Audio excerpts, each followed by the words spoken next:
So if you're not a fan of the words, peak fiction.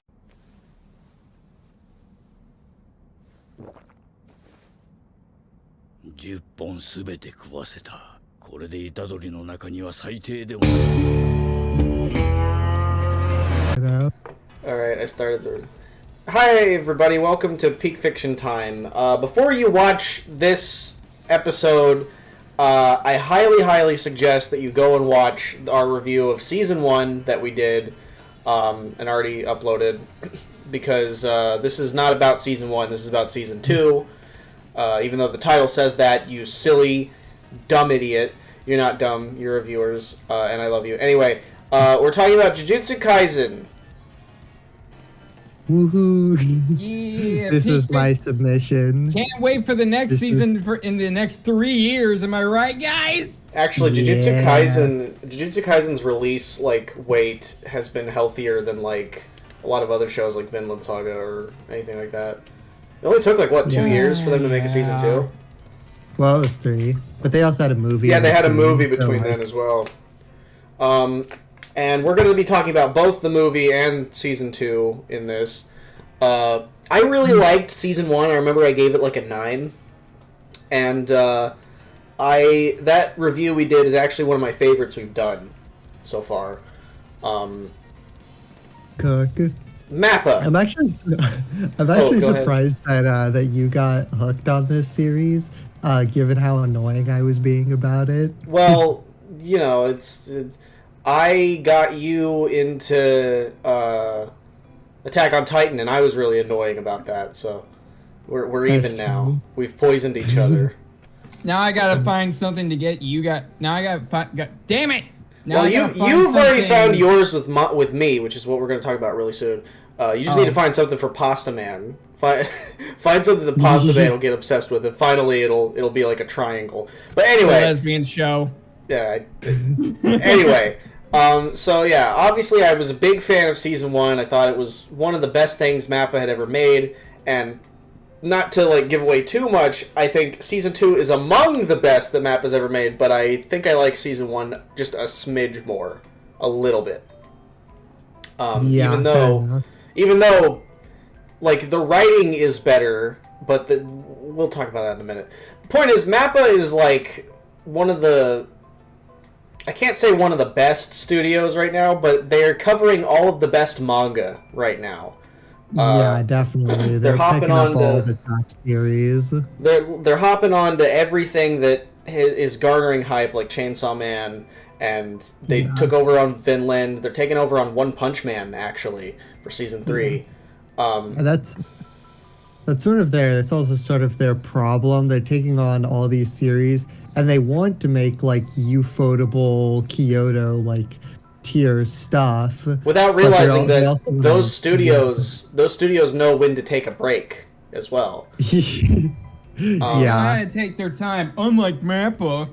No, Mappa is literally a new show every 3 months. It's been that way for a while. They do some of my favorite manga. They did Dorohedoro. I would not be surprised if they did Berserk real soon. They seem like the kind of crazy motherfuckers to do it. Yeah, but it's really sad because they take on so many series. There's so much inconsistency. You compare Chainsaw Man's adaptation to Hell's Paradise, and it's they weren't even made by the same studio. And they're both shit for entirely different reasons.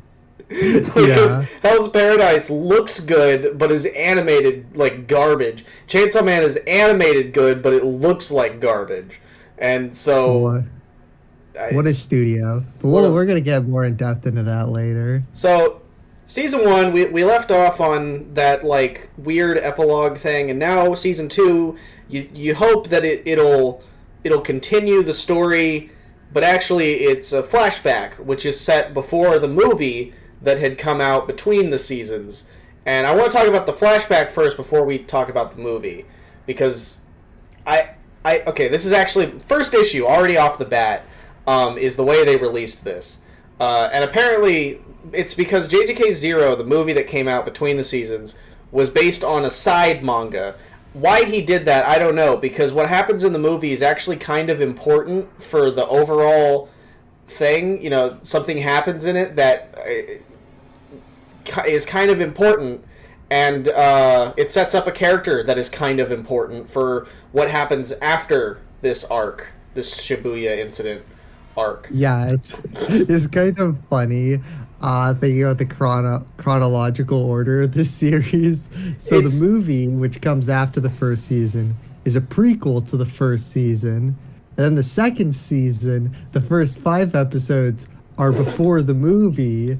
And then after that, we go back to after the first season chronologically. And I just wish funny. that I wish that they had just, that the movie could just be right after the first 5 episodes, because, like I said, it sets up an important character, and it also sets up something that I forgot about because I had watched the movie before I had started season 2, that confused me later, that I'm going to go into regarding the main villain, and what's going on with him. But for now, we're going to talk about the first 5 episodes and talk about 3 important characters in those first 5 episodes that serve as the foundation for the whole season. Yeah. Gojo and Gato. So I like this. It is sort of like a mini season starring Gojo and Gato. And it gives us sort of a clear picture of their relationship and also what becomes of Gato and why he's can I just say that he's the villain? Yeah, he's the bad guy. Yeah. We saw glimpses of him in season 1, so. Yeah. It's a really interesting part of the story to me. Do you have any like preliminary thoughts? Well, I mean, I've got a lot, but you can establish what I you need can. to establish. Yeah, I can kind of set us up. So we know that like Gojo and Gato are kind of like the 2 strongest people around. And so the basic plot of this arc is that they have a job to protect this girl until she can assimilate with Tengen. And so a lot of people are coming after her, and most of them, they just totally get their asses kicked immediately because it's Gojo and Gato. And it's cute because like Gojo like holds her by her like back, but like she's floating, and he's like fighting everybody. She's just floating in the air like a. It's like he's holding a puppy by the back of its neck. If like you've ever done that. A suitcase, like. For the first half of these 5 episodes, it's cute, it's kind of wholesome, and it's really cool because you get to see Gojo kick ass. But then afterwards, they go to the beach, and it's a beach episode, and you see them laugh at seashells and be goofballs, and it's really cute because it's Gojo because he's a dork, but the girl's really cute too. She's really likable. I like Riko Amanai. I like that she initially seems like really enthusiastic about assimilating with Tengen. But as it goes on, you see that like she wants to like enjoy more of life before she has to go away forever, and it's really endearing. He's very good at like humor because there was the part where Gojo had to pick her up from school, and he goes to her school, and all the students there are horny for him, and then the teacher's like, "Everybody, shut up!" And then what does she do? She literally gets horny herself like every other teacher. she like sneaks over to him like, "Here's my number, by the way." It was so good. 5. So they don't No, I'm not making that joke. It was kind of fucked up because I'm pretty sure the teacher was like an adult woman, and Gojo was like, he was like 17. You don't talk about it. I was gonna make like a Gato and Gojo joke. Oh yeah, best ship. Pasta Man, I think you should establish Toji because you couldn't shut up about him before we started this season. I guess before that, I wanted to mention what I liked about the first couple of episodes, and that's sort of Gojo and Gato's dynamic. They're best friends, but they're also kind of like foils of each other because Gato is this sort of bleeding heart idealist. He's all like, we need to protect the weak and the innocent. But Gojo's like the opposite. He's like Gojo, he's, yeah, like, Gojo does not give a apathetic. fuck. He's the strongest and he knows it. And he's kind of a dick early. Like when you see him in the first season, he's not really. is. He's a little smug, but he's not much of a dick in like the first season. He's just a goofy, like kind of lovable. You know, like I'm the strongest, I know it, but I'm also really kind to everybody around me. In the beginning of season 2, he's an asshole. He sucks. And like even Gato is like telling him, dude, you need to relax, man. I love it because you also get to see them fucking balling. You get to see them play basketball. Yeah. Salt is typing something. No, I'm saving it. It's a bit of a spoiler for later. Okay, well, But anyway, so the true antagonist of this arc is Toji. I'm gonna post a gif of him. There's so many good gifs of him. So Toji, He's so I kind fucking of love funny. Toji. Toji is basically like Rock Lee if he was the bad guy. So to kind of establish Toji and his motivations here, the cute girl that I forgot her name. What is her name? Rico Amanai. Rico. Amanai. Oh, well. Let me post a gif of her too, because she's adorable. They're protecting her, and Toji's job is to kill her so that He's a Tengen hitman. cannot. Why is this gif so fucking? I'm gonna delete that. So Why that is it so small? I don't know. But so that Tengen, like, to prevent Tengen from coming back. And so, really, Toji doesn't actually care all that much about Tengen or what she represents or anything like that. He needs money. I mean, when you first see him, he's like betting on, like, a boat race. Because he's broke as fuck. He's got a friend who is trying to get him to be more responsible, but he's very irresponsible and he is broke. Bro has no cash. And so that's why he picks up this job to go kill her. And I think one thing that's important to note about Toji, he's not a sorcerer. That plays a huge role in this. She's not a sorcerer either. Yeah, so in the first season, one of the characters we're introduced to is Maki, and she has this heavenly restriction that prevents her from using any cursed energy. And Toji has that same arrangement. He's unable to use cursed energy, and he has to rely on tools. And so he's kind of this sort of Batman-like character. He's a schemer. That's how he gets the jump on Gojo.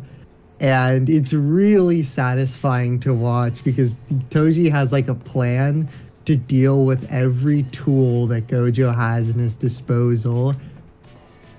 Yeah, he uses his smarts, basically. Like he basically orchestrates it so that Gojo is progressively getting more and more tired and fatigued. And then at a certain point, Gojo, I think, he plays with her at the beach, and Gato's like, "Hey, we should really go." Gojo's like, "Come on, let's stay a little bit longer. Look, how could you be mad at that fit? How could you let her, turn into Tengen when she's so adorable?" And so he spends a lot of time playing with her, going on the beach and all the cute stuff, and all it's doing is wearing him down further and further.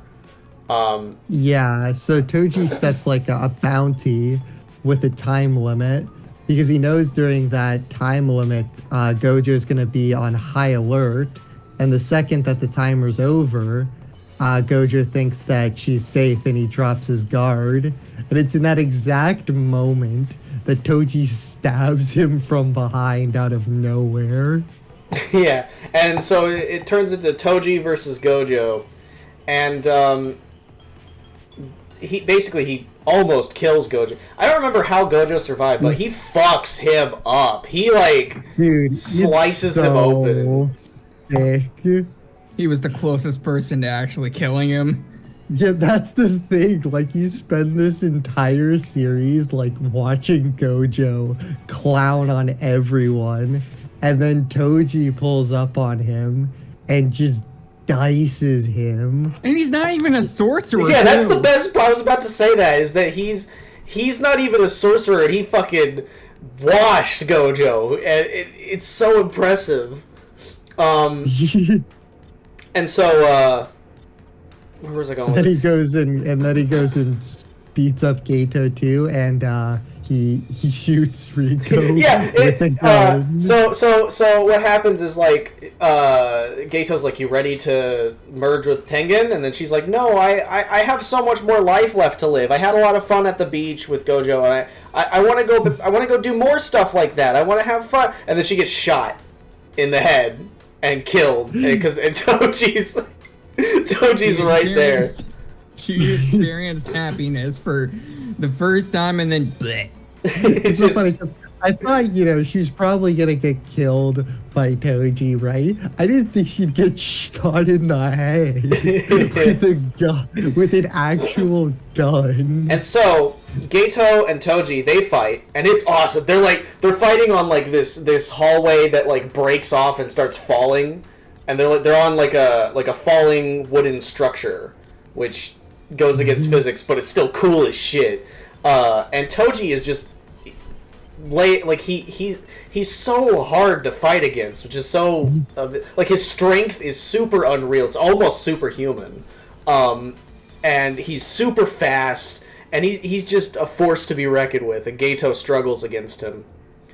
And then Yeah, I think that's such a like powerful moment that like Toji, with no curse techniques or anything, he like completely mops the floor with the two strongest sorcerers. Yeah, and that's why he's the GOAT. and so it's kind of at first it seems like this is just a bunch of like fighting, but I actually think Toji is one of the most important characters in the story, because he serves as well. Do we want to establish what happens after first before I give my like analysis? I mean, you can kind of say it at the same time. Yeah. Go Go ahead. Lol. Lamau. Go ahead though. Okay, so Toji goes back. He gets his bounty. He gets his money, and right as he's on his way to leave, Gojo shows up, fully healed with his reverse curse technique. I live, bitch. And it's the part where he has that like unhinged smile. Somebody could post it in the chat. Yeah, that's another Gojo's great like kind of moment. unhinged this season. He's kind of freaky. What if Gojo was named Freako? Freako. Damn it. Freak Joe. Freak Joe. That's Freako. Yeah. He eats ass and sucks toes. Anyway, so and he uses it becomes the icon. You've probably seen this meme before, even if you haven't seen Jujutsu Kaisen. The fucking stupid ass imaginary technique. Purple. It's like that like whole fight between them was so like beautiful. Yeah. Like the piano playing and dramatically, the OST just like perfectly complements him. Yeah, the music is very good, and I'm gonna gush about that here in a minute. But the fucking so Gojo basically kills Toji, and there's no way Toji would come back from it, because he basically rips him in half, almost like just He's a got, big like, a giant hole in his left side. Yeah, just his entire left side is eaten by a circle. And then after that, Gato begins to feel conflicted. And so the reason I think Toji is such an important character, even though he dies like after like 4 episodes, he was barely in it and he died, is that this whole exchange has affected both Gojo and Gato. It affected Gojo because Gojo up until this point has been smug. non-sorcerers don't matter, blah, blah, blah. And one runs his fade. And I think that's what contributes to him finally being like, okay, I might be the strongest, but non-sorcerers are don't underestimate them. And that's kind of like, I think that's why he begins to start caring more for non-sorcerers, because Toji basically showed him that non-sorcerers can be strong, like ridiculously strong and ridiculously smart. But Toji had the opposite effect on Geto, because with him killing, I forget her fucking name again. Amanai. With him killing Amanai, that taught Geto two things. that taught the gay sequel. That taught Geto two things. One, it taught him that it showed him that non-sorcerers like Amanai were weak and fragile and could easily be killed just with a gun, just like that, in a matter of seconds. And two, it showed him that non-sorcerers like Toji were extremely cruel. It showed him the cruelty of non-sorcerers. And it's not just Toji, it's also like the people who hired him. Like they're in a room clapping after being presented with the corpse of Rico. And congratulations, this girl is dead. And the thing is too that I think is so complex about it is that Toji, I mean, he's like a normal guy. He's not even a psychopath or anything. He's just someone who happened to make a living out of killing. And hitman. And so this is something that Geto sees, and he begins to kind of he feels conflicted, but he's not fully sure what he wants to do, because on the one hand he wants to stick to his convictions of like, we should protect non-sorcerers, that's the whole point of our job, but on the other he's beginning to realize that non-sorcerers are cruel, they're also weak and frail, and us as sorcerers, we're the next step of humanity. He has a conversation with one of the best girls, I forgot her name too, the blonde girl with the fat ass. That's I think it's Yuki. Well, they talk, and she yeah, it's pretty much they talk about it, and she's like, well, you can do whatever you want, and she's even kind of baffled when he says like, but what if we killed all non-sorcerers? Wouldn't that be good for humanity? Because you got to keep in mind, all these curses that they fight are made because of the fears of non-sorcerers, the things that they fear. And so she's like, well, that's crazy enough to work, but you're not actually going to do that, right? And he's like, well, and she's like, you're not going to do that, right? Right. So he's still crazy. At this point, he's still indecisive, but then he sees something that changes him, and that would be two young girls that are kept in a cage by non-sorcerers who are afraid of their power and afraid of what they do, and just they're willing to hurt children, and that ends up being his breaking point, to the point where he I'm a gamer now. Yeah, he lights the whole town on fire. Yeah, literally Anakin in episode 2 style. Yeah. And the aftermath of that, the interaction between Gojo and Geto, I think is so interesting. So like Gojo confronts Geto after this, like, what the heck are you doing? You can't possibly be trying to kill all the non-sorcerers. And it's really interesting the way what happens between them. Like, as I said before, Geto is this idealist, unlike Gojo. Geto has like a goal, and everything he does is towards that goal. Whereas Gojo, he really doesn't believe in much of anything. And like, even during this conversation, Gojo can't bring himself to tell Geto that he's wrong. He doesn't say that it's wrong to kill non-sorcerers. He just tells Geto that it's unrealistic, that he would never be able to accomplish it.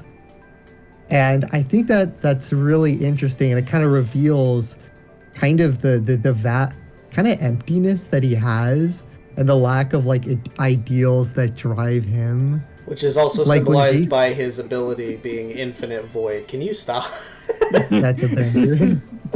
Like, so Gato says, "Are you Gojo Satoru because you're the strongest, or are you the strongest because you're Satoru Gojo?" And I think sort it's of that one. interpret that to mean like, what makes you Gojo other than being the strongest? What do you believe in? And Gojo doesn't really have an answer to that.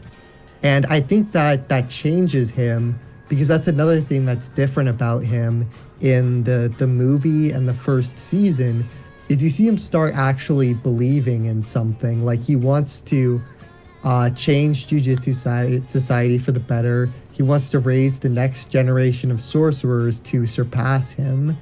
And I think that impact that Gato has on him, I think he's a deeper character than people give him credit for. I think it's also interesting because we've established kind of how Toji was like the first building block in changing both Gojo and Gato. And they went in totally opposite directions, because Gato believes that the answer is to kill non-sorcerers, just snuff them out from the source. Whereas Gojo's goal becomes to just help them get to his level. Yeah. And that's a Actually, very interesting dynamic. Yeah, actually, going back to Toji, I forgot to mention. So we learned that Toji is from the Zenin clan, and it's heavily implied that he sort of had the same experience as Maki, being mistreated for not being able to use curse techniques. I think that plays a role in shaping like the kind of bitter person he is now. But there's the one sort of redeeming part of him is that a part of him still cares about his son. So in this Megumi Fushiguro. So it turns out Megumi is Toji's son. And we learned in the first season that Megumi was going to be sold to the Zenins before Gojo interfered. And in this season, it's revealed that Toji, basically in his final moments, he asks Gojo to take care of his son in like an indirect way. Yeah. And the interesting thing that somebody pointed out was Megumi's name means blessing.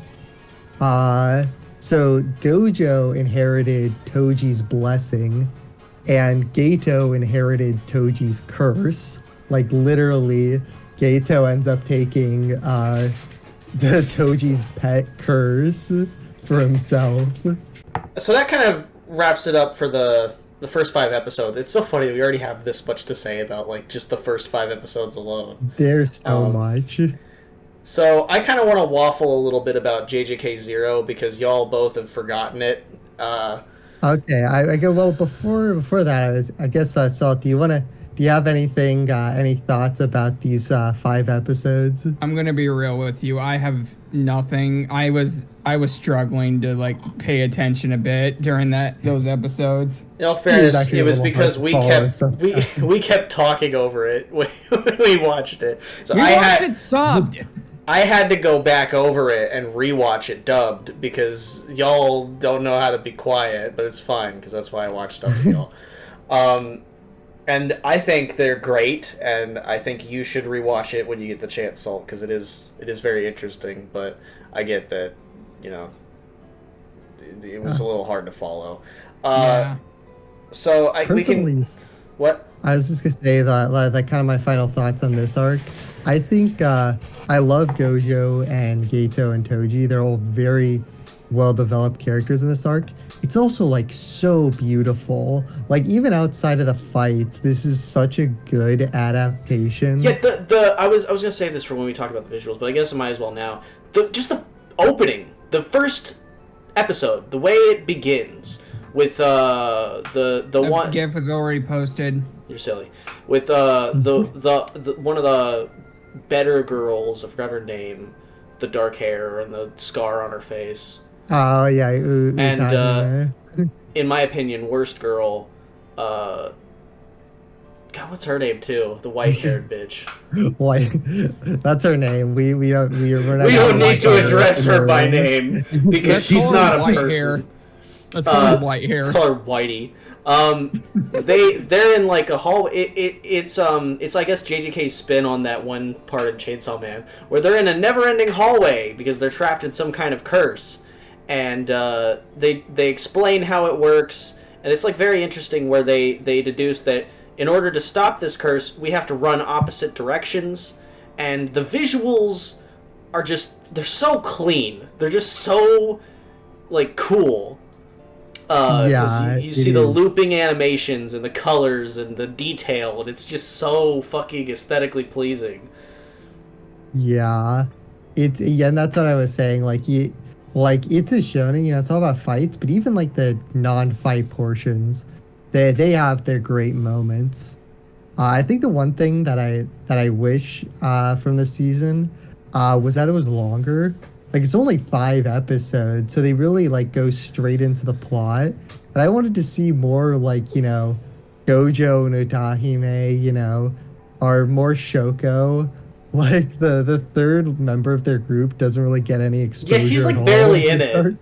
And to be honest, that adds to my point that, like, this and also JJK Zero should have kind of just been the same stretch.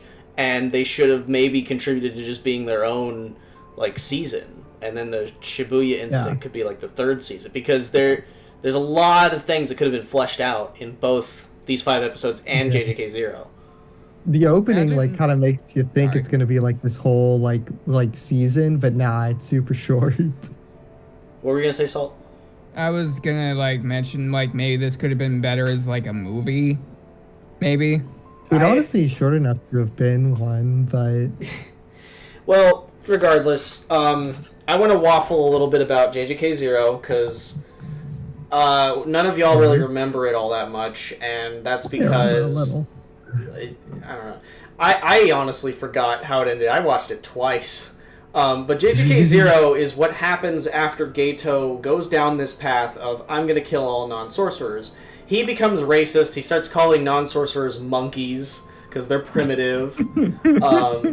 And he just turns into mega gamer. And this one is not actually focused on Yuji yet. This one is actually about a different twink with a sword. And his child, like when he was a kid, he had a girlfriend, and she got hit by a car. Okay, wait. Can I mention this in the video, please? Yeah. Go ahead. Okay, so we were all watching it together, and I was like, "This girl's gonna 100% die, isn't she?" And then she did. Anyway, so she fucking gets hit.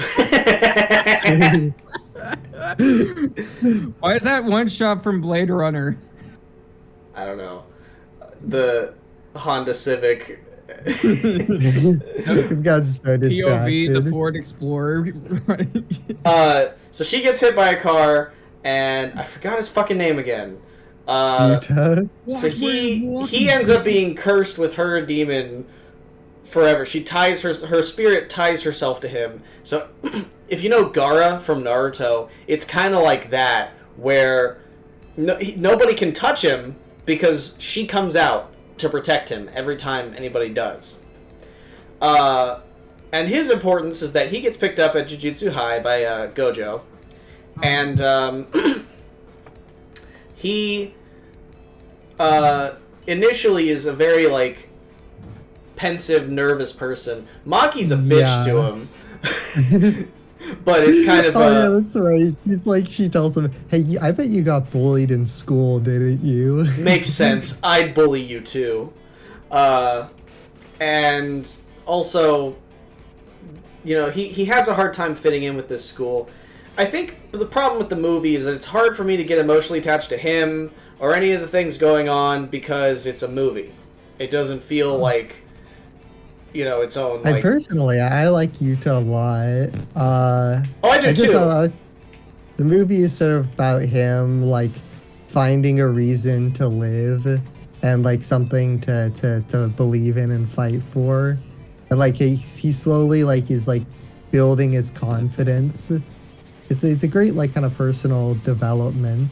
Yeah, it's very good, but I mean, the plot's very, very... It's probably the simplest plot thread introduced in this whole thing, where Geto wants to take his curse, because Geto has this unique ability to claim any curse and I guess, like, eat it. Like, he can turn it into a little ball and then just swallow it. And he wants to do it with his curse because his curse is one of the strongest. It's, like, incredibly strong. Gojo wants him to kind of basically be the next Gojo. He thinks he has potential to become, you know, his level. Be him. And so he it's pretty much a standard, like, Geto attacks the school and he has to defend his friends. Very cut and dry shonen plot, but it's charming. The fight goes hard though. Gato's got like a group with him. I think one of them's a black guy that I don't remember what they call him, but there was something that came off kind of racist. Oh, it's really fun. They call him like the foreigner. He's also got these like two girls. You remember those two little girls from the flashback? Well, they're teenagers now, and they've grown up with cell phones and their makeup, and they're sassy. Cell phone, hot chip, and live. Yeah, they're basically that meme. And they are super dedicated to Geto. They love him because he saved them from the abusive childhoods that they had, which makes it a little bit conflicting as to whether or not we should hate Geto. And of course, the movie ends with Geto dying at Gojo's hands.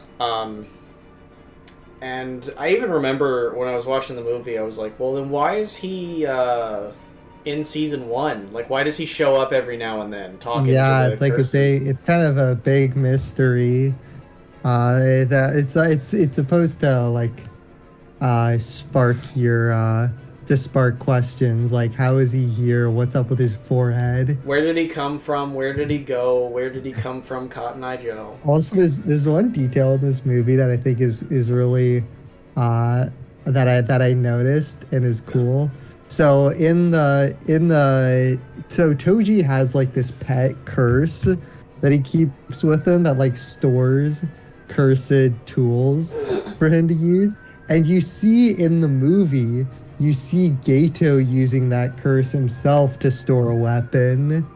And it's kind of like a little continuity detail I think is cool. It's very interesting. Also, Siren. Also, I'm back, guys. Sorry, it's the Genius Hi, Police. Doc.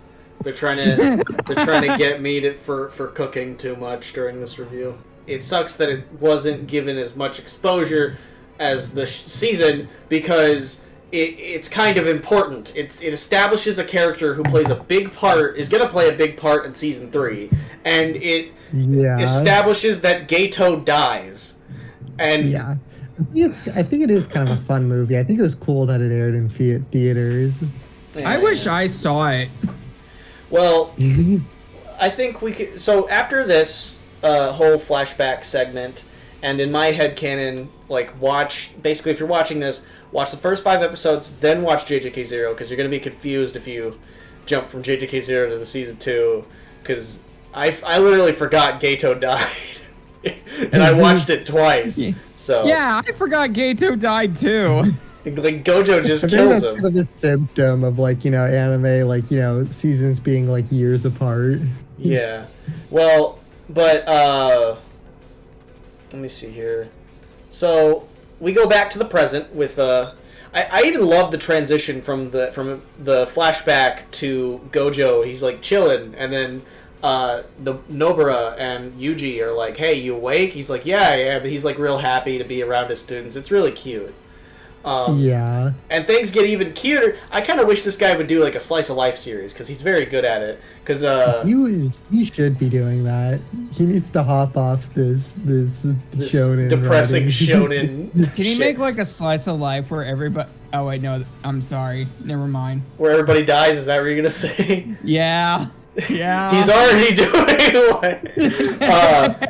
So the beginning where with Yuji and pals is cute. You got this girl that went to school with Yuji forever ago, and she was overweight and got picked on a lot for being overweight. It's got kind of some commentary on Fat phobia. fat phobia, yeah, and she like loses weight in her adulthood, becomes tall, and Yuji still recognizes her, which I thought was really cute. I liked that line about someone like saying like, "Don't you like tall girls?" He's like, "That's its own thing. You can't compare apples to oranges," which I think is a very good like message. Yeah. Yeah, We be did- proud of who you are. It's a little kind of like a little mini, like a filler episode.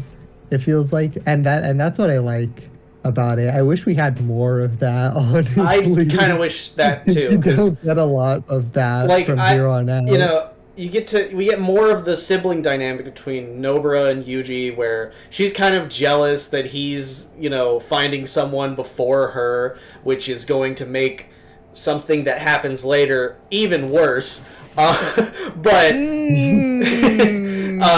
But like, yeah, she's getting kind of subtly jealous that he's like finding a girlfriend before she can find a boyfriend, and he's like, "You want to go to the movies with me? I'm gonna watch Human Space Worm 19 or what?" And he explains the lore of the movie to her, and she's just it's so weird because it shows you what They show you the actual trailer of it, and it's like, it is so weirdly well animated. It's very charming. It's very cute. You get to see Yuji being adored, and she's I love the group dynamic between Yuji and Nobara and Megami. Like they're so in sync with each other. It's so great because it's like, reason. oh my god! And even like when she's like figuring out that the girl likes Yuji, and then it goes into that shit art style for a second, where she's like, "So it's like that, huh? Yeah, it's totally like that." It's cute, and then Megami does the same thing. Yeah, it's really cute. It's relatable, and I love that the dynamic is just Nobara and Yuji sharing one brain cell, and it belongs to Megami.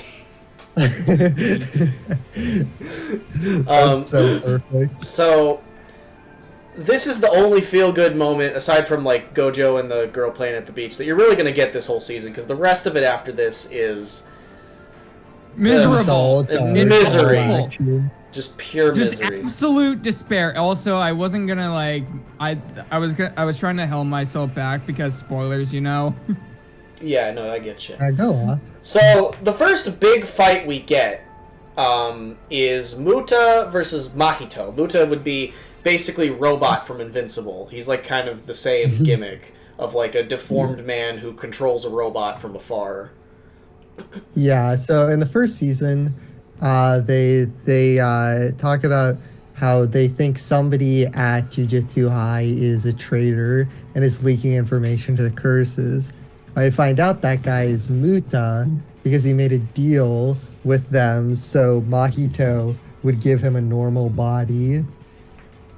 And then he gets the normal body, and then he immediately like, "All right, fuck you, it's time to fight." Fuck you. What did you think of new body? What'd you think of this fight, Salt? It was gas, but I hated what happened at the ending. I liked that it was very Evangelion. Like his thing was literally just Evangelion. You're sitting in like a even the little symbols all around him, the fucking like black lines, and it's like a clear, like it's a window to the outside in a sphere. It felt Evangelion as shit. Yeah, you can tell that both Geiji and Mappa love to take inspiration from other like series. Like, there's also part of it is like straight up Gurren Lagann. Yeah, like, it goes into Gurren Lagann. That is straight up the Gurren Lagann face. Yeah, and it is peak because he, for the most part, he kind of runs Mahito's fade, but by the end, Mahito gets him with a cheap shot. And I kind of figured he wasn't going to make it out of this, but it sucks because he didn't really get much. Like, he got a little bit of attention in season 1, and now it's like his time to shine, and then he shines, and then he's just out. Yeah, just ousted, just dead, just transfigured. Because by the end, he doesn't end up killing Mahito. Mahito pretends to die, and then catches him by surprise and kills him. And it sucks because it's a very good fight, and I wanted Mahito to die because I fucking hate him, but Muta did not make it. And I think that is one thing about this season that does bother me, is that there's a lot of character deaths, and about half is kind of too, like, more like a third of them are characters that I feel like could have been more. Like, I definitely see where you're coming from there. Yeah, we they kinda felt mentioned like before. there was like a lot of potential with these characters, but yet they just get ousted. and Muta's one of them. Blast. He had so much potential, and he did reach some of it here, but I feel like there could have been so much more with him, especially with this new fighting style that we just got introduced to. Yeah, I would have loved to see more of like the mecha stuff with him. I would have loved to see more of that. Yeah, but really, this episode was just an excuse for them to do Gurren Lagann / Evangelion. So, yeah, and so this leads into the Shibuya incident, which is the main focus of the second season. Already off the bat, it's already fucking good. Yeah. So to give like a quick overview of the Shibuya incident, the Shibuya is like basically a culmination of everything that gets set up in season 1. So if you remember from the first season, they establish that the curses have 2 conditions for defeating the sorcerers, which is A, sealing Satoru Gojo in the prison realm, and B, giving Sukuna complete control over Yuji's body. And the Shibuya incident is their plot to achieve both of those things. And they, from the get-go, you get to see some Gojo action. Goat Joe. You get to see him pop off, because it's him versus everyone, and they start this plan. Literally all the bad guys. He's like at the subway train, and he's fighting like all the curses, all the main villains from the last season. He fights the tree bitch and the volcano guy. Hanami and Jogo. And this new guy is like blood manipulation, Dead Man Wonderland-esque character that we're going to talk about here in a minute. You take that back. So you fucking take that back right now. And God, it's just so fucking cool. It's so cool. Like, he kills one of my, like, unfortunately, because this series likes killing off all the ones that I like, the first person he kills is the tree curse woman, who I thought was awesome. And honestly, she did not stand a chance. She's been getting washed since season 1, where she got her ass beat by Toto. Yeah. Yeah, like she was like beating everybody's ass in like the second half of season 1, but like she did not get to shine afterwards. After that, No, she got her fade ran by Toto. Gojo is like absolutely terrifying during this fight. Like, it honestly feels like he's the villain and like he's their final boss. Yeah, part of it's because like he's brutalizing them. Part of it's because like they're killing like everybody on the train station, and Gojo very bluntly says, "Can't save everyone." And yeah, he's like acting like Hitch. And like when he kills the tree woman, he Dr. Manhattan's her basically. Yeah, she's like a splotch of blood all over the wall. Gojo is just like staring at her, like just with like this Joker ass face, killing her, and then just splat. Yeah, like in the panel that Postman just posted, like just. Look at it! It's literally just Dr. Manhattan. Like he was a freak for that. And then the plan begins where apparently what they were planning to do was they turned everybody one station over into cursed monsters, and they put them all on a train. And then the train arrives, and they all come off of the train and start eating all of the people, making it even harder for Gojo to protect them. And so they're like, he can't use his domain expansion. He'll crush them. And so, because it's Gojo, he uses it, but then he starts to move like faster than lightning. Like, I can't even describe. He moves so fast just to kill every single one and make sure that he doesn't kill anybody with his domain expansion. Yeah, he just like, goes like supersonic to... And you hear Kirk Thornton, because we watched this dub, you hear Kirk Thornton talk about a fraction of a second, a fraction of a fraction of a second. And do the math. It's really funny how Kirk Thornton is like everyone in this season. It's everybody except an actual character. Like, he's the narrator, he was several background characters, and he was that guy in the trench coat with the katana. Who didn't do much. But anyway, so yeah, that was fucking hype as shit, because Gojo, it's just Gojo being Gojo, you know? And then, but unfortunately he still fell for their trap, because Geto comes in, or this like, new Geto, because Geto's dead. Comes in and he brings out the seal thing, and Pasta Man posts the Anya gif. Pick up if you insist. And it's peak every time. But yeah, like, so they're gonna seal Gojo into the prison realm, and he's like, it's revealed essentially that this isn't actually Geto. This is a mock, like, it's like a brain curse that took over Geto's body, and it's such a creepy image. Yeah. And Gojo, so we finally realize what Geto's deal is. Yeah, Gojo like shouts like, "I know you're not Geto," and he reveals that, and then Gojo tries to get through to Geto, and Geto's body starts to act against his will and starts choking him. To try and choke him. And then he's like, "Oh, this is... wow." And he looks over to Mahito. He's like, "This is like a contradiction to your beliefs." And Mahito's like, "Does that have to be like a black and white thing? Because, you know, I know the shape of my own soul. So why does it have to apply to everyone?" He's like, "It's a case-by-case basis." And he's kind of a freak. He's like, "This is interesting." But it's a great twist. I think I can get why this whole situation can be really confusing, because the first time you're introduced to Geto is in season 1, but that's imposter Geto, and then you go to the movie, which is a prequel, which is the real Geto.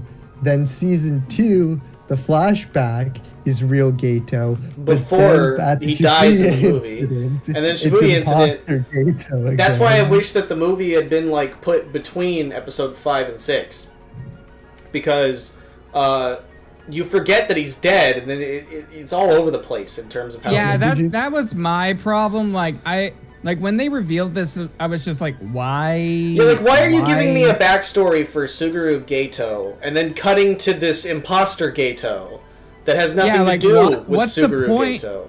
Yeah, what's the point of this, like, imposter character? Why not just make him Geto? And obviously the intention is because they wanted to do... it's more about Toji than it is about... but, like, still. Like, I don't know. That bothers me. It's one of my least favorite things about this season.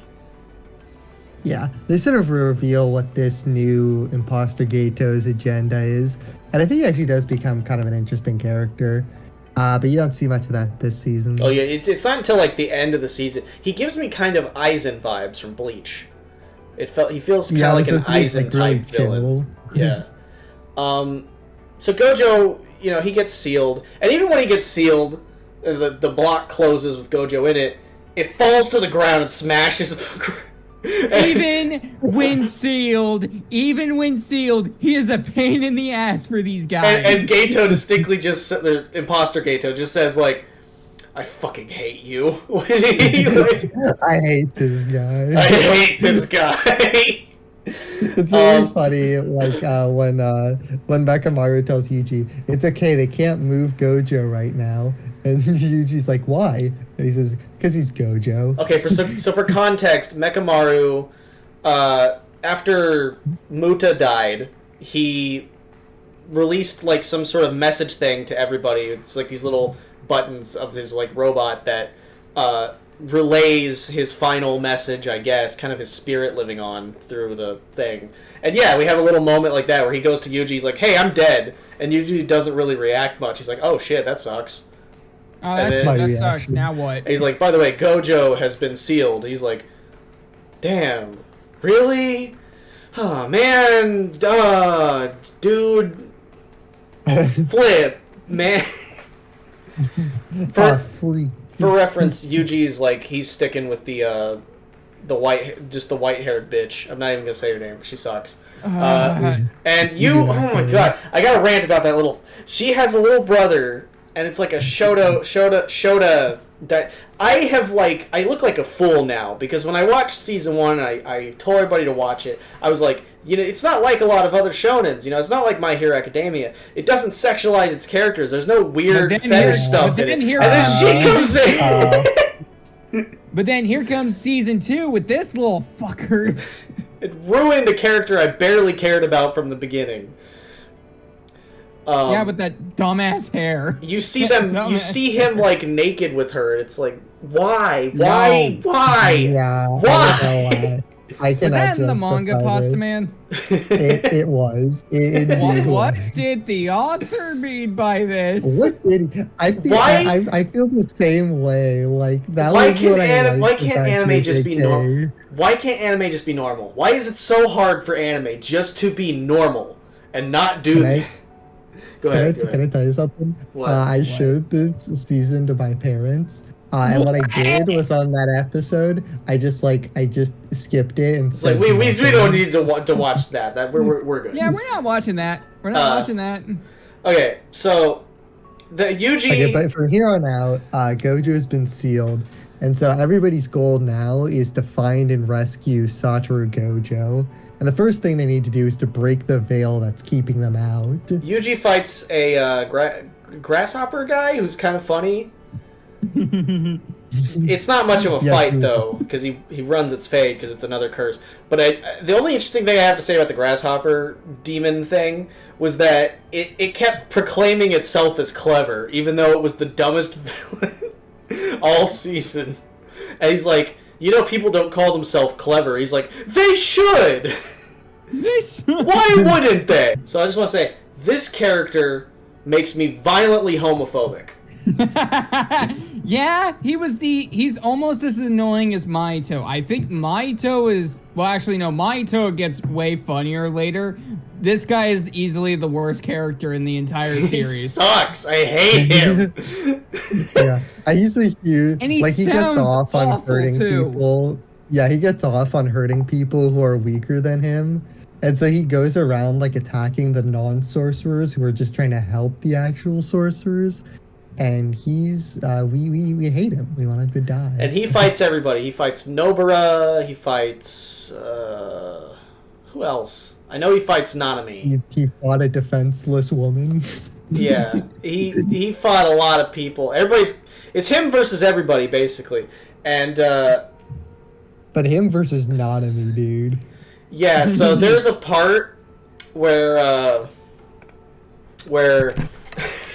An incident. an incident where it's right here. I got it. Nanami grabs him by the ponytail and and people were freaks about this. Like they Can I just say he did not do that in the manga? Wait, what did he do in the was manga? freaky for that. He just grabs his head. He doesn't do the ponytail. Mappa knows what they're doing. I think what they Nanami fan should have serviced done was grab his head and then literally crush his skull. You have to understand that female JJK fans are like male Chainsaw Man fans. Like somebody was going around at like anime convention asking cosplayers to do this. Yeah, I've seen. Oh. The They were weird thing freaky. is that I think I have like 3 coworkers that are JJK fans, and they're all women. So, Big yeah, fan. and ask them how they feel about Nanami. Well, anyway, so I don't have too much to say about this guy. I think what's interesting is he doesn't even know what he's fighting for half the time. They'll be talking to him. He's like, it's simple what I'm trying to do. I'm trying to Damn, what am I trying to do? I don't know. I forgot the details. Anyway, I'm gonna kill you. I liked it. I was in pretty much. So while they're dealing with that, we got other fights going on. Pretty much everything's happening at the same time. And It's a lot of fights. It does the usual shonen thing of like, this character's fighting this character's fighting this character, and over here this character's fighting this character, and it's all happening at the same time. And let's see here. So Yuji, after he deals with the grasshopper guy, he fights Choso. Yeah. And that was one of the highlights of this season. It was very, very good. So, this meme... Oh, fuck you. Fuck you. I'm going to post my GIF again, because you... There we go. This meme, which is just this reskinned. And so Choso, if you remember, we were talking about the epilogue in season 1, the last like couple episodes of that season that felt kind of weird, where Yuji and Nobara, they kill these guys that looked like curses. They thought they were curses, and then they kill them, and it turns out they're not curses. Choso is their brother, and he is here to get revenge against Yuji Itadori. Yeah, Now, and this might be one of the best fights in the series. Oh, it was so also one of the animated and best like, looking too. yeah, oh god, it was gorgeous. Lighting wise too. like just showing them like a couple seconds, dude. They were cooking so hard. It's visually, it's like the peak of the season. It is gorgeous, and it's very atmosphere heavy, because like at one point they're in the showers and the water is coming down, and he, like it's just good. And it, like, I didn't have much of an impression of this character leading up to this point, so that's one of the things that JJK does, is like it'll introduce a character and I don't have much of an impression of them. They're just kind of there, and then suddenly a fight happens and they're like the coolest motherfucker out of nowhere. It does that with another character this season as well. Yeah, it's so fire, dude. They had no reason to pop off like this. Needless to say, he beats Yuji. He beats his ass. I want to say, like, the hand-to-hand combat is one of my favorite aspects of the series. Very Naruto vibes. Yeah, especially very like Studio Pierrot. Which I can tell, Jujutsu Kaisen is kind of like trying to go for that Naruto Bleach appeal. With This its is character Naruto, but for Gen Zers. Naruto, but I had a friend describe it as Naruto but new, and that is kind of accurate. True. But what was I gonna? So I don't really have much to say about that fight. I do think it's really cool, and I think the twist afterwards was a bit strange.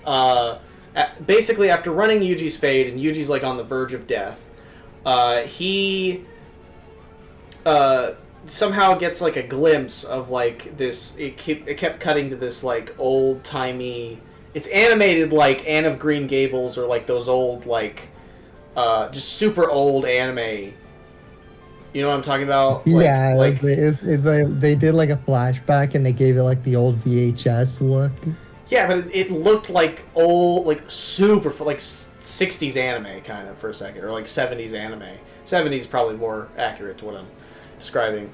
And it cuts to Yuji just sitting with all the curses, and then that's supposed to mean that Yuji was his brother. And I don't really know how he came to that conclusion, or what that vision even meant, and I'm sure it'll elaborate on it later, but it doesn't this season. Yeah, it's another one of those things that, well, they do explain a little bit at like the very end of the season.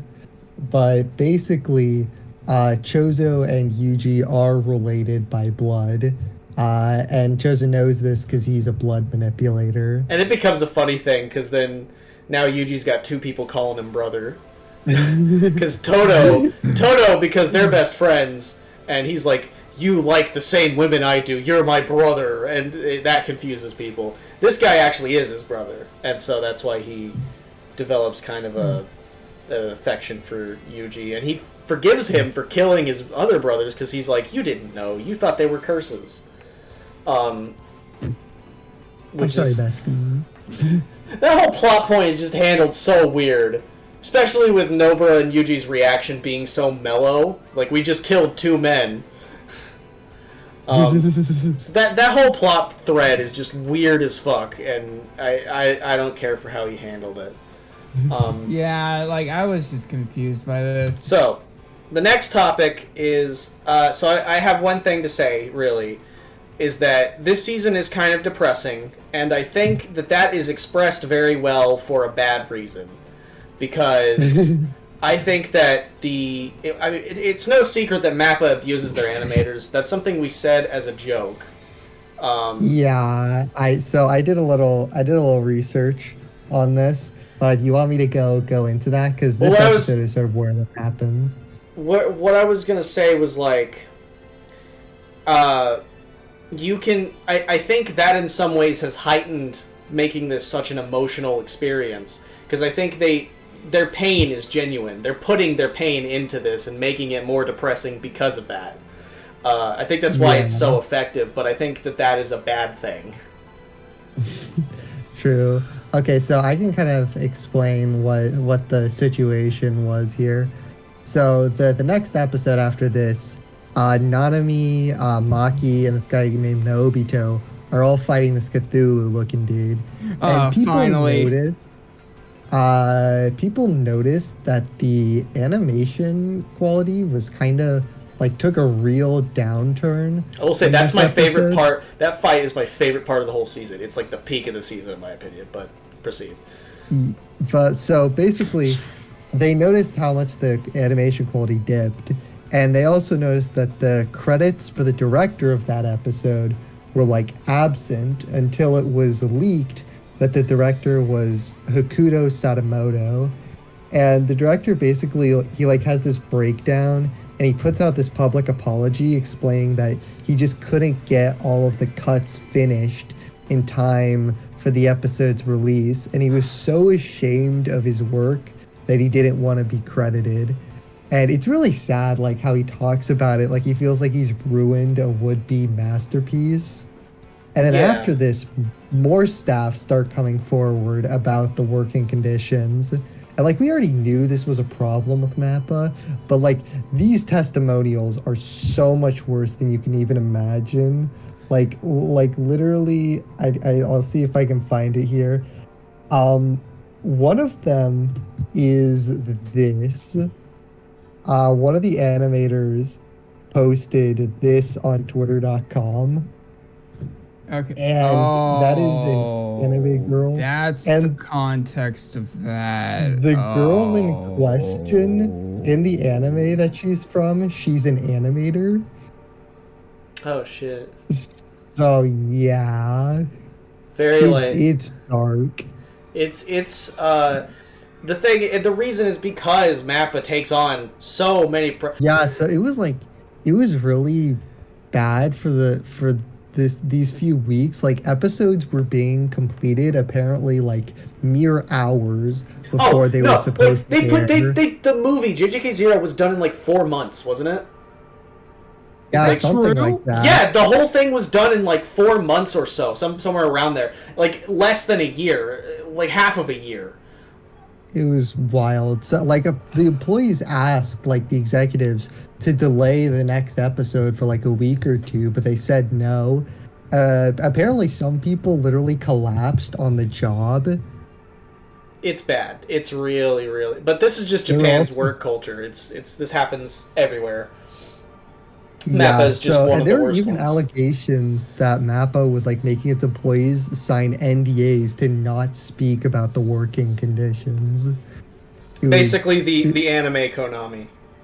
Yeah, I remember like seeing all this go down like as it was happening, and people really thought that MAPPA just wouldn't be able to like finish the season. But you know what, they did, and it still looks good. And now they're doing Buchigiri. Yeah, I guess what I want to kind of like make clear is like when I'm praising this adaptation, I'm praising like the staff, not MAPPA, you know. Yes, we here at MIRSA support the staff, not the greedy corporation that is MAPPA Studio. So yeah, little disclaimer there. Fuck you corporate executives, like, you can look my I had a mutual that, like, I said I fucking hate Mappa, and he's like, I think it's kind of weird to say you hate Mappa, and then I explained, like, I showed him what I meant, and then he was like, oh, never mind. Because he thought I was saying I hate the studio because I hate their shows. I love their shows. I hate that they're ruining their shows, and that these shows can be better, but they think like it's either quality or quantity, and they want both, and you can't do that.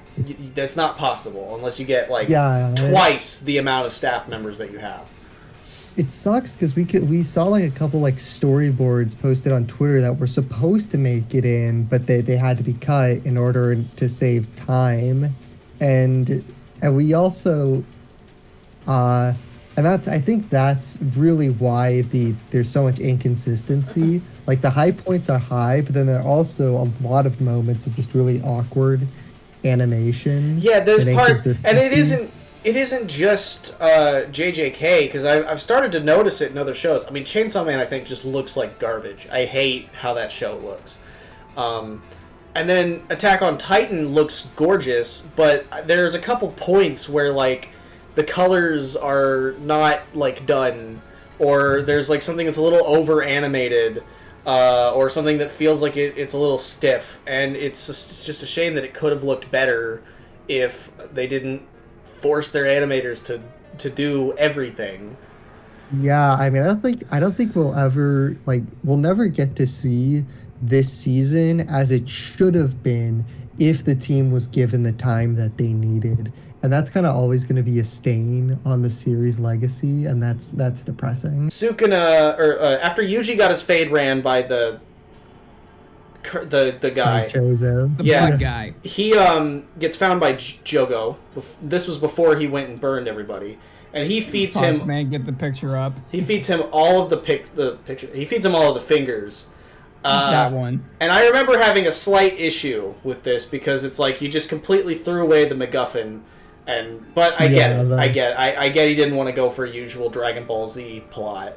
And so Sukuna is like, okay, I'm here. And then those two girls that Geito took in, they're like, they try to make a deal with Sukuna where they're like, we'll give you another finger we'll finger you one more time if you kill the brain thing that took over Geito and bring us Geito back, because we miss him. He's our dad, and we want him back. And then Sukuna is like, nah, and he kills them. Who the hell are you? Who the fuck are you? Sukuna is so, like, he has so much villainous aura in this arc. Like, when he takes over Yuji, like, the first thing he says is like, you hold your head a little too high, and everyone just cows. And he kills those two girls, and then he turns to Jogo, and he's like, what do you want? And Jogo's like, I love you. And he's like, well, look, I'll help y'all out, but you need to land one hit on me. And so he and Jogo fight. Actually, I think this fight was after Jogo burned everybody, so this makes sense chronologically. So he and Jogo fight, and he fucks up the entire city. Like, he is just unleashing pure devastation. And it's so funny, because I remember we were laughing, because it's like, last season, the only other fight that Jogo really had, the only other two fights that Jogo really had, were against Gojo, where he got his fade ran by Gojo, and now he's fighting Sukuna.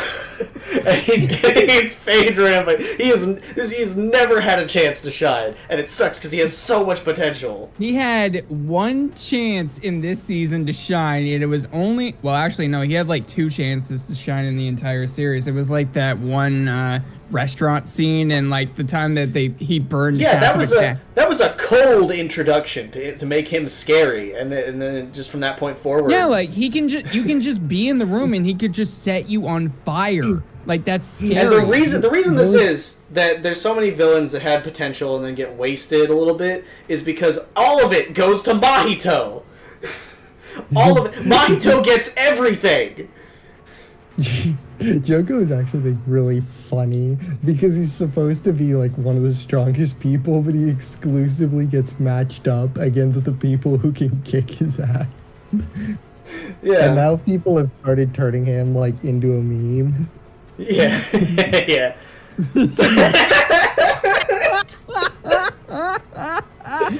Oh my god. Why does he look like that? Oh, that's gross. Basically, though, like, Sukuna kills Jogo, and just. Oh wait! You forgot to mention like this one bit. Like Sukuna, like he just tells him nobody moves until I say so, and like. Oh, that was. Yeah, Joko, and he's summoning like this gigantic like fireball that could destroy the city, and then. But then, like, he says, go now. And then after Gojo release whatever his name is. Everyone's about to make a run for it. Then Sukuna's like, nobody moves until I say so. I think that's my favorite thing about Sukuna as, like, a villain. He is just pure evil, but he's also having way too much fun doing it. He's like... Bro, he's happy. He's like he's like a mixture of chaotic evil and chaotic neutral, because Yeah, he exactly. doesn't take sides. He fucks with humans and curses alike, and obviously he kills Jogo, because he just likes being on top. He likes kicking ass. Yeah, there's this concept that gets mentioned that like the strongest sorcerers and the strongest curses are the ones with the supreme sense of self. Like, you think about him and Gojo, they're both very egotistical. They both know they're the stuff. And, like, that attitude, there's even, like, a self-centered bit of, like, a little arrogance in, like, Toto, for example. He's powerful. He's strong.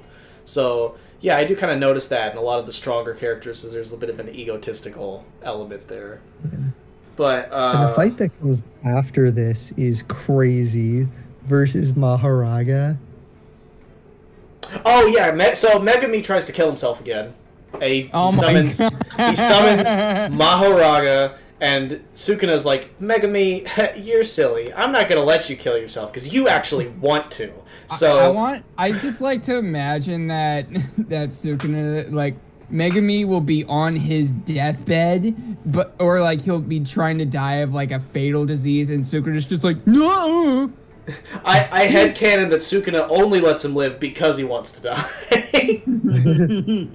So yeah, he's like, funny. I'll just defeat Maharaga and it'll save him and he won't die. Now we don't know what he's cooking yet. Pasta Man says he's cooking something crazy with that, apparently, in like the manga later on. So we'll just see that when it gets there. But yeah, the Maharaga Sukuna fight is awesome as well. Dude.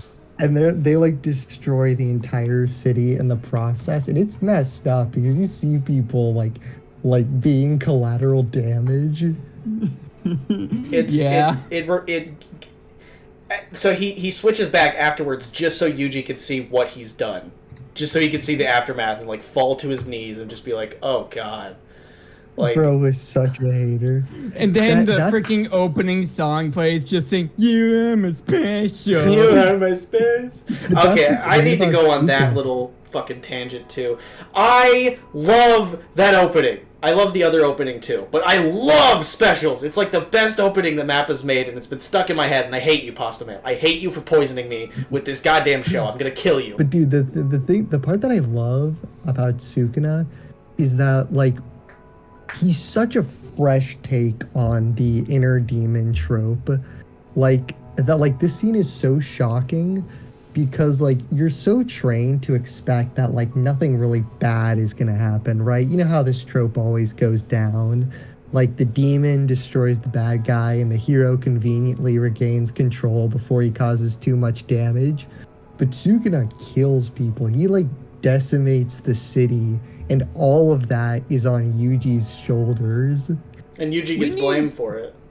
Yeah, we need more villains like Sukuna, just like that are just like pure evil, but also just hilarious.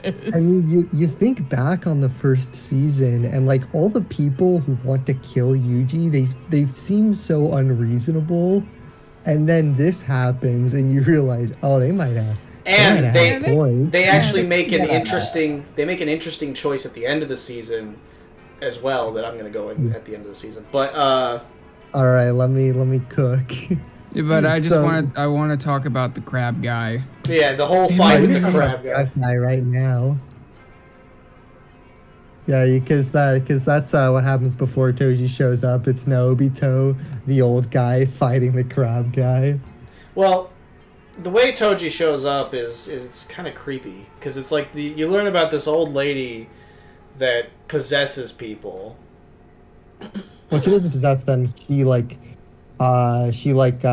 she summons their bodies through a seance. I gotta check. So Fuck, that her and Asana this is a can long transform one. into Shit. people. Sorry. Say that again. Yeah. Say So that basically, again. they can bring people back from the dead in order to fight as them. Yeah, and she does that to Toji, but because There's it's an accident. So because he's Toji, Because it's his fucking body Toji. just takes over the sun's body, and so he's in control. And the first thing he does, just kills the old lady. Yeah, there was like this creepy ass scene where you see some dad with his daughter. We thought it was going one creepy way, and it went a completely different one, where the daughter had been revived by them, and then it killed her own dad. Yeah. So Very. But anyway, then he shows up in this fight against Dagon, and he just mops the floor with him. so you want to go into that, Salt? Okay, well, I was gonna mention like the funny old man talking about like shit talking him, and he's like, yeah. and like talking about like modern TVs. It was so funny. Yeah, the meme of him like, do you know how many frames? There are in 1 second of animation? There are modern tendencies in 60 FPS frames. Yeah. It's really And that funny whole in the fight, context. God, that whole fight is so good. It's so good. Like, cause this squid guy, this whatever the fuck his name was. Squid Games? Shut up. I forgot his name, up. dude. Dagon. He is running their fate. He's got them in his domain expansion, which is the beach that you've seen everybody else chilling at in the last season, which I think is interesting world building, where they can just literally just chill in their domain expansion, just literally just vibe. Vibes. His is a beach, and he's like running their fade. The old guy's struggling to kill him. Maki's struggling to kill him. Nanami's struggling to kill him. Megumi's like, I'm not even gonna try. I can open up a hole in over here in the water, and all of you need to jump in, and I'll come in with you. And then he opens it, and Toji comes through. It was like, who the and everybody was just like the cat. Just Hall. Yeah, just like, Huh? who the fuck are you? And he jumps in, he's just hello chat. And wipes the crab's ass. It's so good! God, it's so cool. It's the coolest fight in the whole season because he whoops this crab's ass With like his bare hands. He just literally just grabs Maki's weapon and then he like yeah, he's doing that, just beating the fuck out of him. Bro is And spinning and swinging. And there's a part where he hooks up the middle link onto the crab's back, and he's holding the other two sides, and he smashes his feet into his face, just like kicks him in the face, and then like breaks it apart, and he starts beating the fuck out of him, just smashing it into his face over and over again. And then like after he finally falls to the ground, he like starts rubbing them together to sharpen them so he can like stab. It's Toji.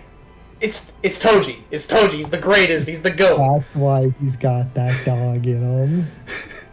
So We were robbed of more Toji moments. We deserve more. and that song that plays during that fight is like one of my favorite songs. Dude, I can't stop looking at this GIF, this animation. This with GIF. Toji. Thank you very much. The animation was so fire. Okay, all right. So after that, he kills him, and they're freed from the domain. And then, what's the volcano guy's name again? Jogo? Joe Goat, if you will. Yeah, he comes in, and he burns everybody. Toji starts fighting Megumi, so that whole exchange starts happening. Yeah, And so basically Toji's like the due to the summoning ritual, Toji's basically fighting on autopilot. Yeah, and his rule is that he's going to fight the strongest, and considering Nanami's gotten fucked up, Maki's gotten fucked up, and I forgot the other guy's name, but he was cool, the head of the... Obito was missing an arm. Now, but yeah, he's missing an arm. So he's of course going to go for Megami, because Megami's the only one that's okay right now. And so he starts fighting Megami, and then he learns that Megami is his son. He like figures that out, and then he's like, wait. Can I talk about the fight first between them? Yeah. Because that fight was sick as hell too.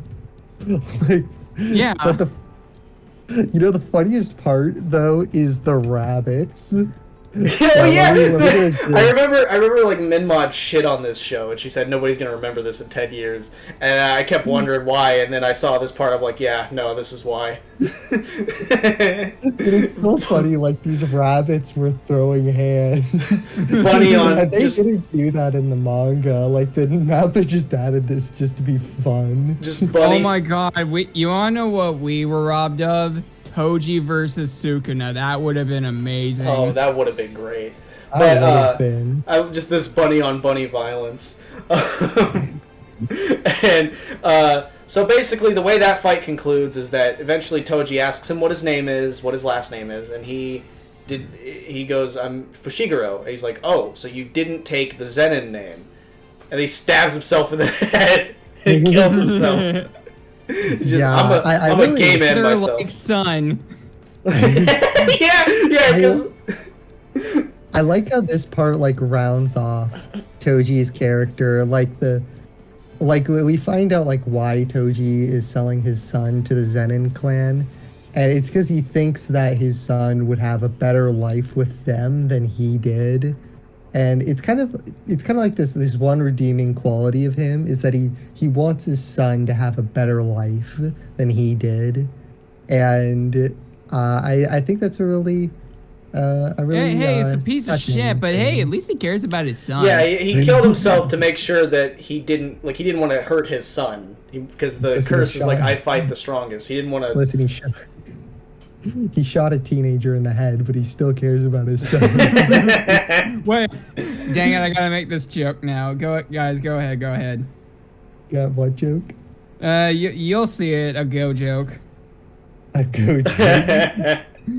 So, the last thing that I wanted to mention about Toji is that he kind of has a second role in this story, which is being like the model for Maki.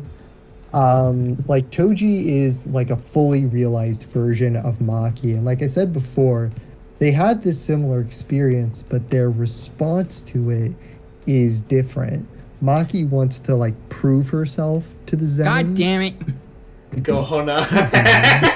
No. It's okay, we knew what you meant.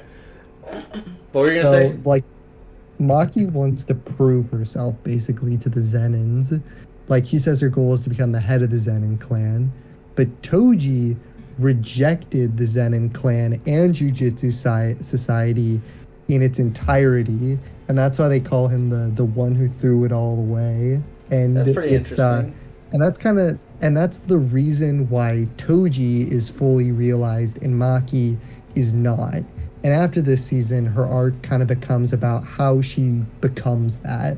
How she kind of learns to achieve her full potential. I've seen her character design in later chapters after this season, and she looks just like him. It's kind of funny.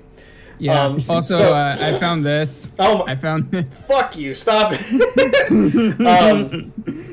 So, yeah, like I established, Megami came out okay, but Jogo burned everyone else. Nanami, Maki, and the Naobito. Naobito just was fucked up beyond belief. He's just like a charred black like mass. Like he's there's no saving him. He's not gonna get out of this.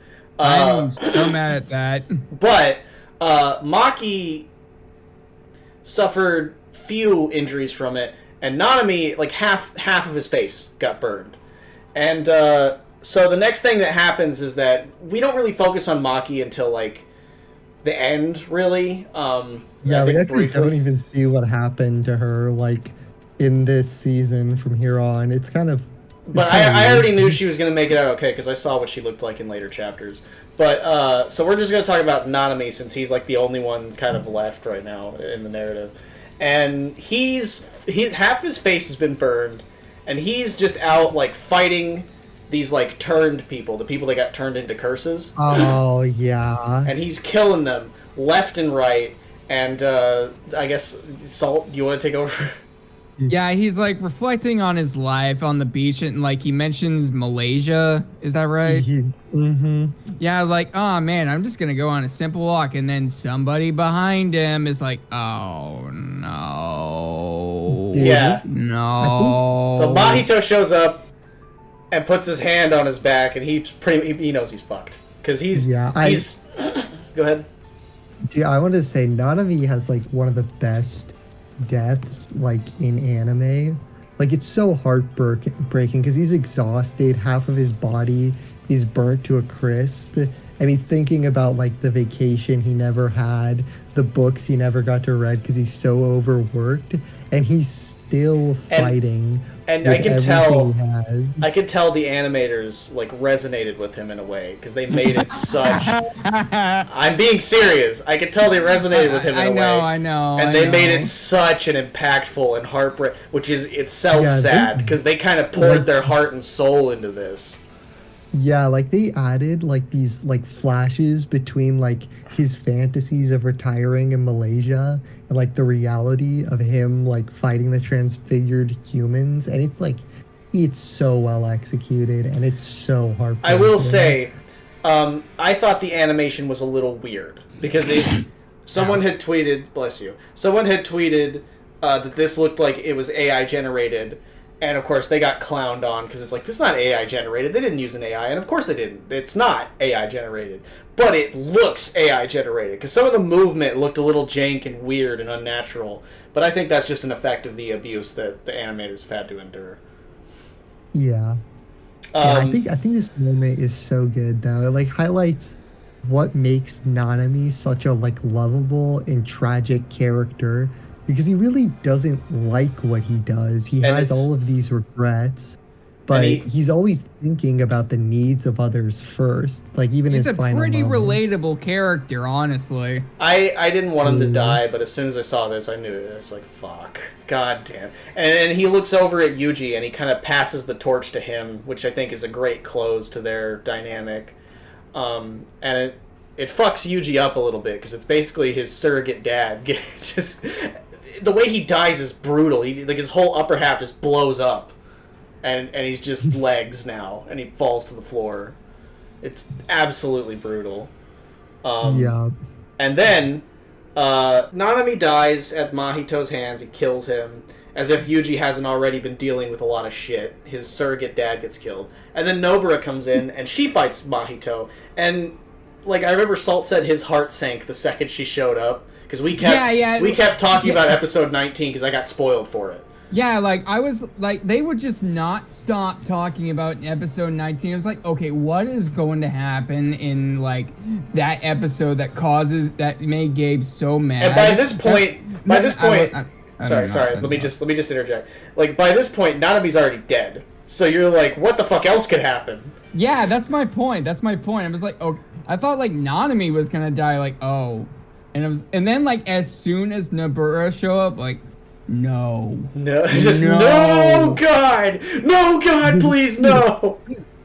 So I got spoiled for that before we had even started this season, and I was pissed because I wanted that to be a surprise because she was my favorite. Yeah. She's best girl in my opinion. She's my favorite girl in the. I've been spoiled for like every death in the series at this point. I'm gonna be real with you. I didn't expect her to die at that point. I didn't either. Like, it made me feel almost slightly empty. Where I'm like, what is even the point anymore? Like you're just gonna kill off the two characters. They were my top two, just back to back. Nanami and Nobara. Like Yuji did. And so. Yeah, and it's also just like the second you pin her up against Mahito, you know he's gonna kill her because she's not that powerful compared to Mahito. He's like OP as fuck. Yeah, it's Nobara. Over. And so, it sucks too because you think it's going to be okay for a second, and then, bloop, just her head gets split open, and then she falls to the ground, and then Yuji's like, oh. It hurts so much because she was such a good member of the trio. And it makes that part earlier where she's like, I want to find a boyfriend before Yuji gets a girlfriend. So much more depressing. And then, right after she dies, we get another, cute little scene of her and Yuji. I think they got some, They spilled something on Gojo's shirt. Yeah, they spilled something on Gojo's shirt, and they look up how much it costs, and it's, really expensive. They're like, fuck! Yeah, and it's in Japanese yen, but it is a $1,650 shirt. Dude. I mean, honestly, I feel like Nobara should have had more time in the spotlight. Yeah, it felt too early to kill off a main character like that. In the grand scheme of this series, this is the halfway point. Yeah, and she's just gone. It still hurt though. And I think that was the point that he wanted to make it hurt, because there were so many goofy moments with her in season 1 that now just seeing her die, it's like, come on, man. Come on. There's a hole in my heart. So, and right when I'm about to give up hope, they decide, you know what, you've had enough, and Toto comes in. And I do remember, we just watched Nanami die, we just watched Nobara die, and I was like, I'm praying to God they don't get my boy Toto. Because I hadn't been spoiled for anything else for the rest of the season, so it still could have happened. And I was like, don't kill Toto after this, because if you kill all 3 of these people back to back, I'm not watching the rest of this. And they don't, luckily. But dude, Toji's entrance is so fire. Toji or Toto? Toto's. Dude, Gege has a knack for writing quotes that go super hard. Toto, he has this inspiring speech about it's basically like the Erwin speech from Attack on Titan, if you remember. It's like, they were not. Their lives have meaning because we choose to give it meaning, and he inspires Yuji. He inspires Yuji, and the two of them just lay the smack. And since you hate Mahito, Sol, I'll let you talk about how good this part was. Oh yeah. They just keep they do the the little trains. They do the little teleporting trick on Mahito, and he's actually struggling a bit. And yeah. Hold on, let me get the GIF. Yep, there it is. POV, you put the jeans on out of the dryer. And they lay the smack down on Mahito, and I could not think of a better final battle for this season than this, because totally. But it also makes me upset because Mahito figures out how Toto's his power works, so he's like, oh, I'm gonna cut off your hand, and but after that it's just please, you literally made him. You made him useless after this. Why? But he didn't. He didn't, because then the next part, he slaps Mahito's hand. He uses Mahito's hand to activate his fucking special. Yeah. And then later he pushes himself beyond his limit by clapping with his stub hand, and oh god, he's so cool. I love him. I love that part as well where he imagines a scenario where him and the magical girl are kicking Mahito's ass. They're teaming up and kicking Mahito's ass. Yeah. But yeah, so after that whole hype ass fight, all this hype, just constant. Oh my god. Just constant hype. Just Mahito doesn't even die by their hand. Because Geto shows up. And I couldn't really make sense of this. Mahito, I guess, attacks him, and then he just turns him into a ball. Yeah. Oh, wait, no, you didn't talk about, the little wolf scene. Yeah, that scene went hard. Yeah. Yeah, I thought that scene was so cool, because, it shows, how Yuji is, well, no, I don't know, I just thought it looked cool, Isn't it, it's meant to convey that like he for some reason he gets scared of Yuji, right? Like Yeah. Dude, it's like what Yuji says to him, I'm gonna kill you, even if you come back as a different curse. I'll kill him too. And it like depicts Yuji as like a wolf, and also like Mahito as a rabbit, like a kind of an injured rabbit, just to kind of show like how pathetic of a person Mahito is. Yeah. This is where Mahito, because like literally right after Nobara died, Mahito was acting all tough shit and he was kicking the shit out of him. He's like acting super unhinged. He's like, I am the GOAT. I am the greatest. I am the strongest. You're pathetic for even standing up against me. Jack. And yeah, and he was like screaming at him like a fucking freak. And now he looks like a fucking pussy, where he's just standing over him. He's like screaming and running away. He's like, no, get away from me. And he runs to Geto. And did he like try to attack Geto or? He runs so like Geto.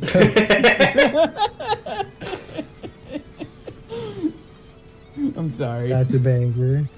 Yeah, he goes up to Geto and asks, "Will you save me?" It's like, oh, wait, no. Geto asks if he wants to be saved. Yeah.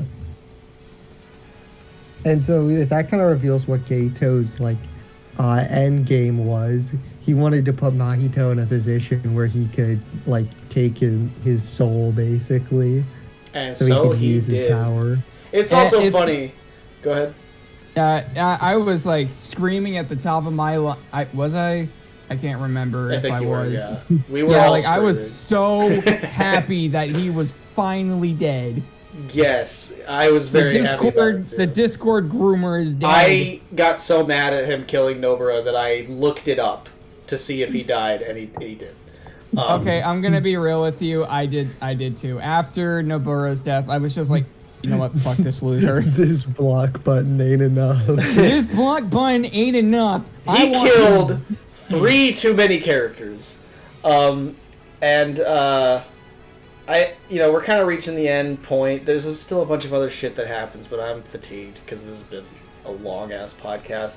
Yeah, we can just I was gonna say, the ending was a little convoluted. I was gonna say, I thought that it was really funny that at the beginning of this whole Shibuya incident, the curses are all like, yeah, let's play a game. Let's do a little bet. Like, if you catch Yuji first, you can kill him. If I catch him, I can capture him and feed him the Sukuna fingers. And then all of them died. All the ones who participated in the game are now dead. And Geto, who did not participate in the game, that's a funny video. I just saw that. Geto, who didn't participate in the game, is the only one left of that. Wait, are you saying that he lost the game? Shut up. So then we have the final battle where, right when I'm feeling like, man, all my favorite characters are gone. What's the point? A few other characters come in and remind me that they're cool. So I'm like, never mind. This series is goated. The hot blonde woman, I forgot her name. It like cuts to her ass for no reason. That was an integral. The animators are freaks this season, man. They're. But she shows up, and so does the non-binary villain person. Rame.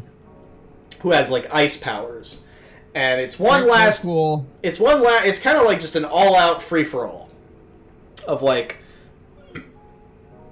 all of our big heroes. Wait, I'm sorry. Was that one of the non-binary one? Is that one of the girls in the cage that No. took? Oh, okay. Sorry. They died. They got killed by Sukuna. Yeah. So, that's right. I'm sorry. I got confused. Hey, girl. I mean, they. This last fight isn't as exciting as the one we just had with Todo and Yuji versus Mahito, because that was a finale of all finales. This one was everybody versus Geto and this non-binary, and this one didn't have as much bite, I guess, but that's because this season has had so much adrenaline and has been so exhausting that by this point you just want it to be over. You're just worn out. Yeah, you're not topping anything after Yuji and Toto beating up Mahito's ass. You're not beating anything after that. This scene was definitely a lot of fights. But I feel like every fight like had a purpose. Like it delivers on so much from season 1. And you learn a lot about these characters through these fights.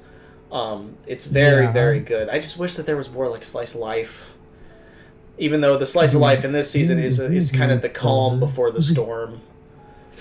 Yeah. And the It's music. funny, a lot of anime get criticized for like how many like filler episodes they have.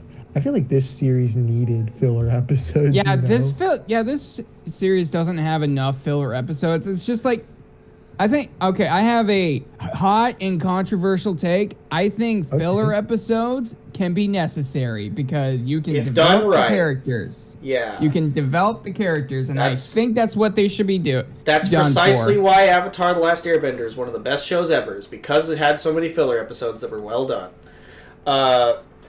I think this last fight was cool. I think Gato's brain, he's a very scary villain because he's so calm and collected, and he almost feels exactly like Gato, really. Just more Gato.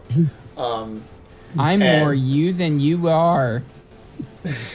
And then he's like, I've already done what I need to do, bye, and he leaves. And so now... The finale for this season is kind of the setup for the next arc, which is the Colon Games, where basically a bunch of sorcerers and curses are going to be brought to like fight to the death, like Death Games style. Yeah. And the season kind of ends with this weird. It felt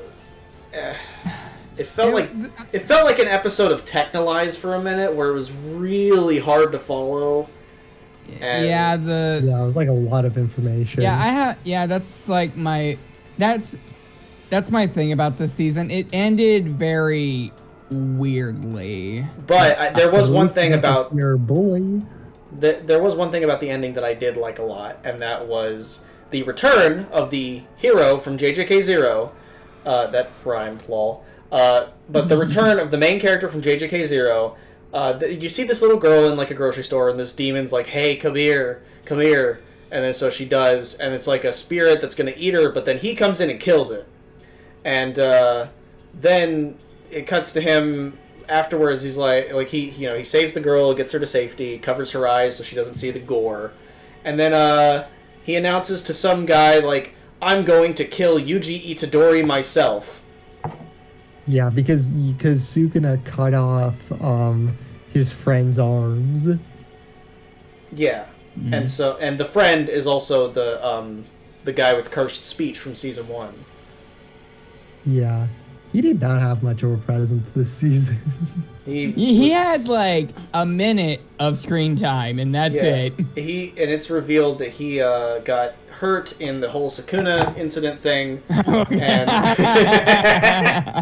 and so now this is going to be, I guess, the basis for season 3, that he's going to be fighting against Yuji, and that's going to make a complicated thing because he's a hero, he's a good guy, and so you're going to be seeing him fighting Yuji, and there's no way Yuji's going to beat him because he is OP as fuck.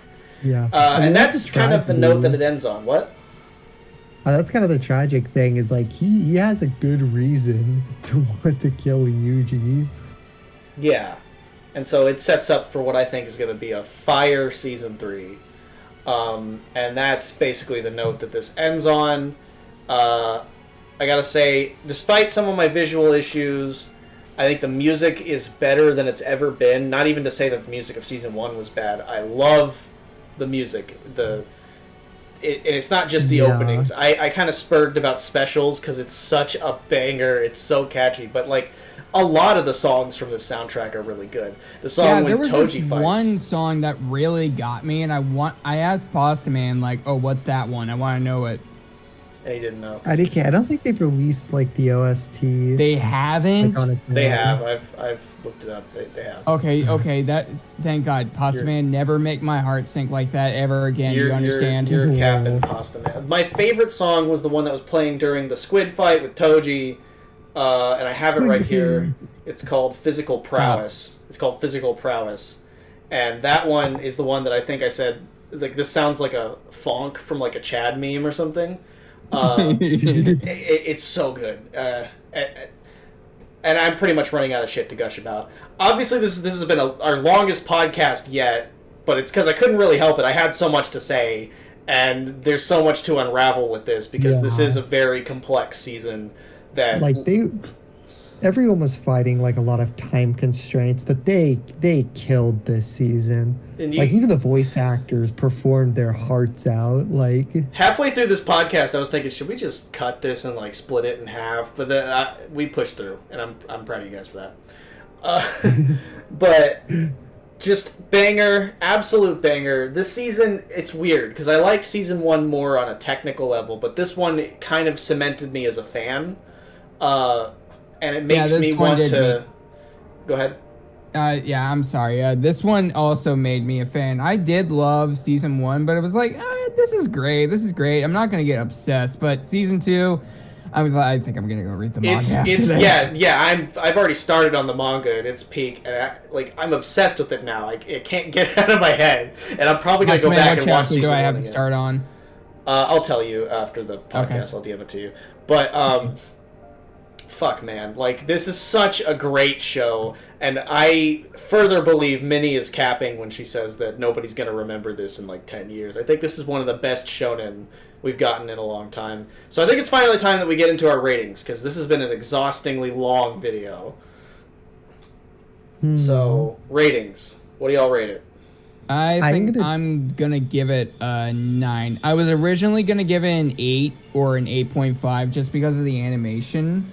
And like that, and the ending, like I thought the ending was underwhelming, but I think as a whole, I think it's a 9. Okay. Because like it is just such a step up from season 1 in every single way. I'm gonna give it a 9.5.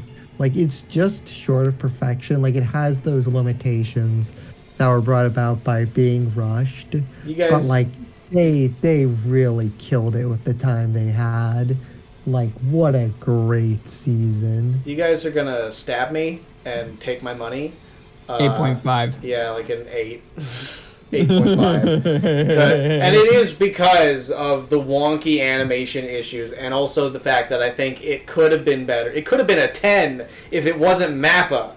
If it wasn't Studio Crappa doing their bullshit and exploiting animators. That, I think, actively holds it back for me.